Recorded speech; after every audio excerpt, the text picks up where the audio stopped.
जरा सोचो, आपको ऐसी जगह पे छोड़ दिया जाए जहाँ पे हवा का नामो निशान ना हो, ग्रेविटी हो वो भी जीरो। आप वहाँ पे तैर तो पाएंगे पर ऑक्सीजन मौजूद नहीं होगी। इस तरह का मंजर काफी खौफनाक होगा। आज की कहानी कुछ ऐसी ही है। कहानी की शुरुआत होती है पृथ्वी से 600 किलोमीटर ऊपर, जहाँ पे तापमान -258 डिग्री से लेकर -148 डिग्री फ़ारेनहीट तक रहती है। आपको यहाँ पे ना ही हवा मिलेगी ना ही ग्रेविटी मिलेगी। इसी दौरान स्पेस में हम एक स्पेस राफ्ट को देखते हैं। स्पेस राफ्ट के इर्द गिर्द मैट चक्कर लगा रहा था। नीचे बैठे मिशन कंट्रोल वाले लगातार संपर्क बनाए हुए थे। सैटेलाइट के कई पुर्जे खराब हो चुके थे, जिसे एस्ट्रोनॉट द्वारा बदला जा रहा था। स्पेस में ग्रेविटी न होने के कारण सभी इधर उधर हवा में तैर रहे थे। तभी हम डॉक्टर स्टोन को देखते हैं। वो एक प्रोजेक्ट को फिट करने की कोशिश कर रही थी। मिशन कंट्रोल पे बैठे जुस्टा ने बताया किसी तरह का कोई डाटा नहीं मिल पा रहा है। कई बार कोशिश करने के बाद भी पैनल चालू नहीं हुआ। हार के स्टोन ने मैट से हेल्प मांगी। मैट कई बार स्पेस में आ चुका है, पर स्टोन पहली बार स्पेस में आई थी।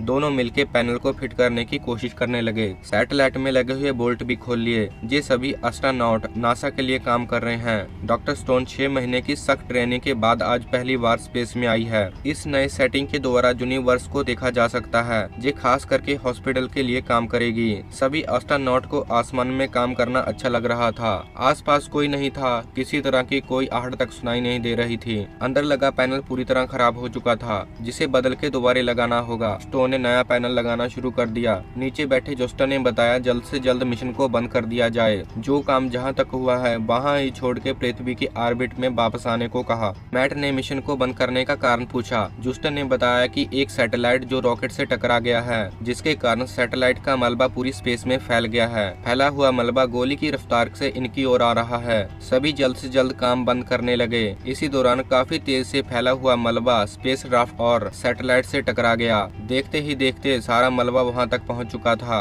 मलबे के टकराते ही स्पेस राफ्ट घूमना शुरू हो गया। स्पेस राफ्ट के घूमते ही स्टोन भी अलग हो गई। वो लगातार घूमती जा रही थी। घूमती हुई मैट और बाकी साथियों से बहुत दूर जाने लगी। दूर आते ही सभी के साथ उसका कॉन्टेक्ट भी टूट गया। लगातार घूमने के बाद ISS स्पेस स्टेशन के करीब पहुँच गई। ऑक्सीजन लेवल भी कम होना शुरू हो गया था। स्टोन पूरी तरह स्पेस में अकेली थी। आसपास मदद के लिए भी कोई नहीं था। उसका दिमाग चकराने लगा। आखिरकार वो करे तो क्या करे। हार ना मानते हुए मैट से कांटेक्ट करने की कोशिश करती रही। कई मिनट तक स्पेस में अकेले घूमने के बाद आखिरकार मैट वहां तक पहुंच गया। मैट के पीठ पे एक सिलेंडर बंधा हुआ था, जिस सिलेंडर से काफी तेज हवा बाहर निकलती है। हवा के द्वारा ही गति को कंट्रोल किया जाता है। मैट अब स्टोन के पास था। उसने स्टोन को शांत रहने को कहा, क्योंकि घबराहट होने के कारण ज्यादा ऑक्सीजन का इस्तेमाल होगा, जिसके बाद सिलेंडर खत्म हो जाएगा। सिलेंडर खत्म होते ही फिर कुछ भी कर पाना इम्पॉसिबल है। सबसे पहले मैट ने स्टोन का घूमना रोक दिया, ताकि वो फिर से उससे दूर न चली जाए।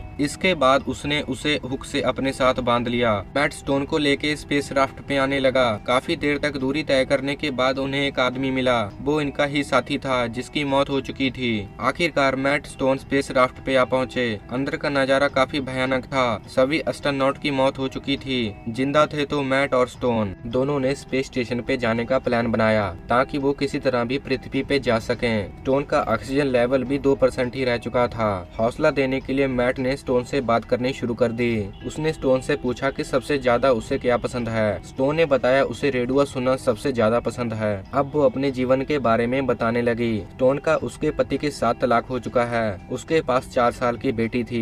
एक दिन खेलते समय उसका पैर फिसल गया। सिर पे चोट लगने के कारण उसकी मौत हो गई। तब से स्टोन ट्रैवल पे ट्रैवल कर रही है। दोनों ISS स्टेशन पर पहुंच चुके थे। मैट ने लैंड करने का प्लान बनाया। दोनों काफी तेजी स्टेशन तक पहुंचने लगे। स्टेशन की गति ज्यादा होने के कारण वो किसी भी हिस्से को नहीं पकड़ पाए। इसी दौरान दोनों के साथ जुड़ी हुई रस्सी भी टूट गई। स्टेशन पे एक पैराशूट बंधा हुआ था। पैराशूट के साथ कई सारी रस्सियां भी बंधी हुई थी। उन रस्सियों के साथ स्टोन का पैर अटक गया। वो आगे जाने से रुक गई। इसी दौरान मैट भी उसके पास आने लगा। दोनों का वजन ज्यादा होने के कारण रस्सियां ढीले पड़ने लगी। मैट नहीं चाहता था कि वो उसके कारण ही स्टेशन से दूर हो जाए, जिसके बाद उसने खुद से फंसी हुई रस्सी को खुद से अलग कर लिया। देखते ही देखते मैट काफी दूर जा चुका था। उसने स्टोन को अलविदा कहा। स्टोन काफी उदास मन से दरवाजा खोल के अंदर आ गई। अंदर आते ही सबसे पहले उसने अपना सूट उतार दिया। शरीर पूरी तरह टूट रहा था। वो उदास थी। आज उसने अपने कई सारे दोस्त गुमा दिए और भी भीतर आके पृथ्वी से कांटेक्ट करने की कोशिश करने लगी। इसी दौरान स्टोन खुद में इतनी उलझ गई, उसे मालूम ही नहीं हुआ कि स्टेशन के अंदर स्पार्क हो रहा है। लाख कोशिश करने के बाद भी धरती से कोई संपर्क नहीं हो पाया। दूसरी तरफ स्पार्क होने के कारण पूरे स्टेशन में आग लगनी शुरू हो गई। टोन ने फायर सिलेंडर उठाया, आग बुझाने की कोशिश करने लगी। आग काफी तेजी रफ्तार से बढ़ती जा रही थी। लगातार बढ़ती हुई आग पे कंट्रोल कर पाना मुश्किल था। हार के वो निचले हिस्से में आ गई। ऊपर का हिस्सा पूरी तरह तबाह होता जा रहा था। टोन के पास अब एक ही रास्ता था, उसने निचले हिस्से को पूरे स्टेशन से अलग कर लिया। पर परेशानी इतनी जल्दी दूर होने वाली कहाँ थी। स्टेशन के ऊपर फंसा हुआ पैराशूट की रस्सियां निचले हिस्से से बंधी हुई थी, जिसकी वजह से वो स्टेशन से अलग ना हो पाई। जब तक रस्सियों को अलग नहीं किया जाएगा तब तक वहाँ से निकल पाना मुश्किल है। निचले हिस्से से रस्सियों को अलग करने के लिए हार के वो बाहर आ गई। रस्सी को निकालते समय उसने देखा कि टूटा हुआ मलबा काफी तेजी से फिर से इधर ही आ रहा था। टोन ने जल्दी से रस्सी को अलग किया और अंदर आ गई। अब वो विमान में अकेली ही थी। निचले हिस्से को चला के चाइनीज स्टेशन तक ले जाने का फैसला किया। उस हिस्से को चलाते ही मालूम हुआ कि उसमें तो फ्यूल ही नहीं है। कोई रास्ता ना दिखने पे उसने फिर से जूस्टन से बात करने की कोशिश की। वो चाहती थी किसी तरह भी जूस्टन से संपर्क किया जाए, नहीं तो किसी तरह भी चाइनीज स्टेशन के लोगों से संपर्क हो जाए। काफी कोशिश करने के बाद उसकी आवाज पृथ्वी पे आ गई, पर वो कोई साइंटिस्ट नहीं बल्कि एक आदमी था। उसका कांटेक्ट एक आम आदमी से हो गया था। टोन ने सोचा चलो कोई तो है जिसके साथ वो अपना दुख बांट सकती है। उसने उस आदमी को बताया कि वो जल्द ही मरने वाली है। क्या वो आदमी उसके लिए प्रेयर करेगा? बात करते हुए उस आदमी से भी संपर्क टूट गया। टोन अपनी मरी हुई बेटी को याद करने लगी। उसे लगा कि जल्द ही वो अपनी बेटी से मिलने वाली है, जिसके कारण उसने इंजन और लाइटों को बंद कर दिया।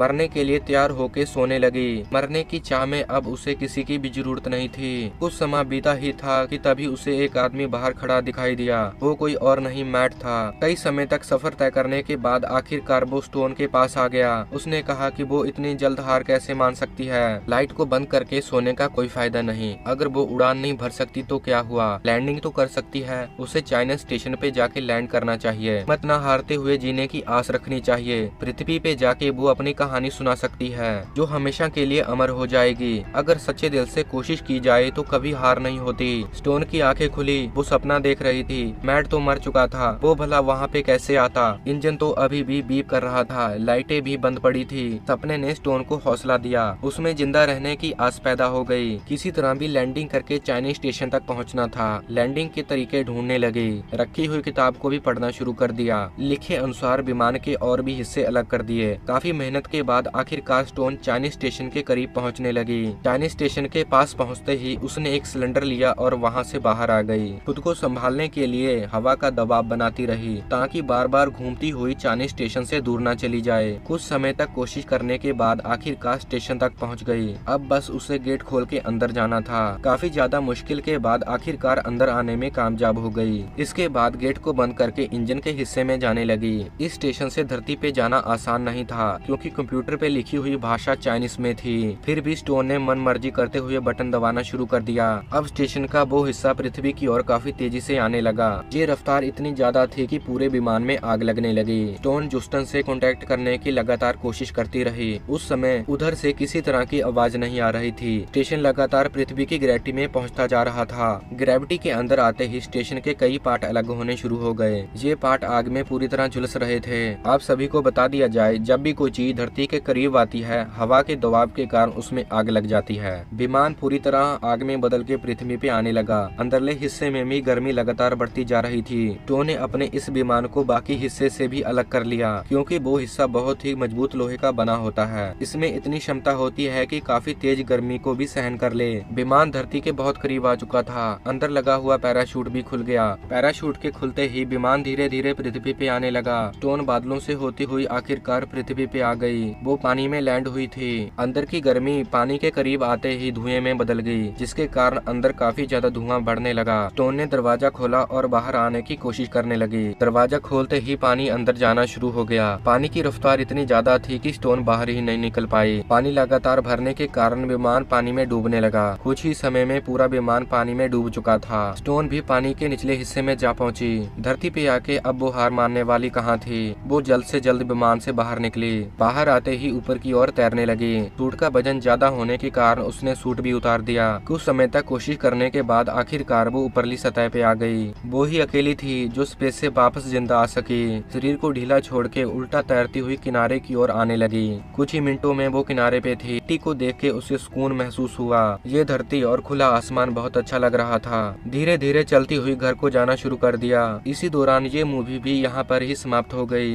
ये थी एक ऐसी लड़की की कहानी जो स्पेस में फंस गई। सभी साथी मर चुके थे, वो अकेले ही जिंदा थी। हार न मानते हुए आखिरकार धरती पे आने का फैसला किया। जीने की चाह उसे धरती पे ले ही आई। तो ने दिखा ही दिया कि कोशिश की जाए तो कभी हार नहीं होती। अगर आपको ये कहानी अच्छी लगी हो तो लाइक करें, चैनल को सब्सक्राइब करे बिना ना जाएं।